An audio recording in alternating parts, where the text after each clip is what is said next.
Hello বন্ধুরা, welcome back to my Facebook blog. আর বন্ধুরা, 20 টাকায় মোমো কোথাও শুনেছো? তো 20 টাকায় মোমো পাচ্ছে হলদিয়াতে, একদম হলদিয়ায় HIT college, Haldia institute of টেকনোলজির সামনে পাওয়া যাচ্ছে চিকেন মোমো কেবলমাত্র 20 টাকায়, আর পাচ্ছেন 4 পিস। তো বন্ধুরা, দেরি না করে তাড়াতাড়ি HID গেটের সামনে, ঠিক 2 নম্বর গেটের সামনে তোমরা চলে এসো।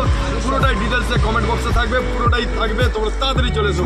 চিকেন স্যুপ আর সঙ্গে রয়েছে এক বাটি চিকেন স্যুপ। কোথায় গেলি রে? আরে এদিকে দেখ, মুখটা দেখা। আরে বেরো, তোর এখানে কি কি পাওয়া যায় বলবি? দেখো বন্ধুরা, বাচ্চাটা কি হবে লজ্জা পাচ্ছে আমি ভিডিও করছি বলে, দেখো টেবিলের নিচে লুকিয়ে যাচ্ছে। এই তো বললি তো চিকেন মোমো পাওয়া যায়। হ্যাঁ, চিকেন মোমো আর পকোড়া পাওয়া যায়। কি pakora? Chicken pakora. Chicken pakora, chicken singara, veg singara. আচ্ছা, আর কফি টফি। আচ্ছা, চিকেন সিঙ্গাড়া দাম কত? চিকেন সিঙ্গাড়া প্লেট কত করে? একটার দাম 20 টাকা। আর ভেজ সিঙ্গাড়া 10 টাকা। আচ্ছা, আর কি পাওয়া যায় বললে? মোমো। মোমো মোমো কত করে? ক পিস থাকে? 4 পিস। আর চিকেন পকোড়া 6 পিস 40 টাকা। 6 পিস 40 টাকা। এটাতে সাইজ দেখা কোথায়? সাইজটা দেখা। ওরকম বড় বড় করলে দেখালে কি করে হবে? লোক দেখবে তো কত বড় বড় দেখা।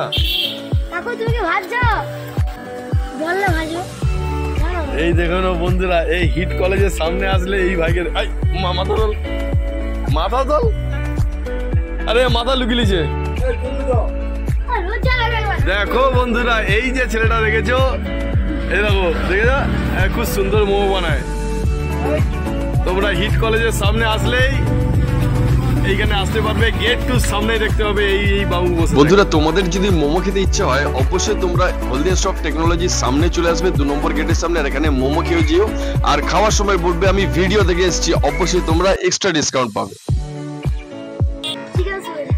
চিকেন স্যুপ দেখি। এই দেখো, এই হচ্ছে, এত গেট 2-তে আসলেই এই ছেলেকে দেখতে হবে, খুব ভালো ছেলে, গার্লফ্রেন্ড দেখে নেবে বলে ভিডিওটা, ওই জন্য মুখটা লুকাচ্ছে বারবার। বল 2 টাকা করে 7 প্লেট কটা আছে বল?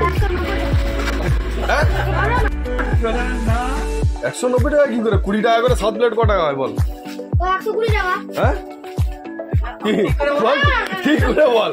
7 প্লেট 20 টাকা করে কত হয়? 140 টাকা। হ্যাঁ, 140 টাকা। ঠিক তো? ঠিক বলছিস তো?